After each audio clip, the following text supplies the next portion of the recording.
Many people don't know these adhesives.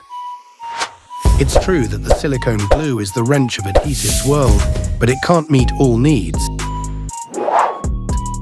Instead, polyurethane and epoxy adhesives were released to the market, which can meet those needs and implement duty.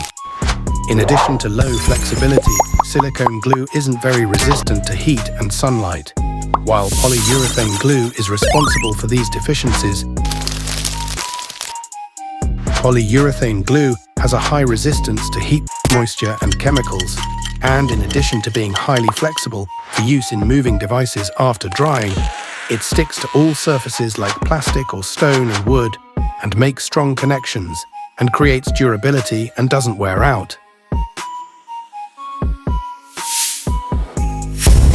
After drying, epoxy glue shows high resistance against all acidic and alkaline solvents, and in addition to tolerating high temperatures, it easily sticks to different surfaces such as ceramics and even concrete. This adhesive is also electrically insulating and is a suitable option for use in the construction industry. What other adhesives do you know that can replace silicone adhesives? Write to us in the comments.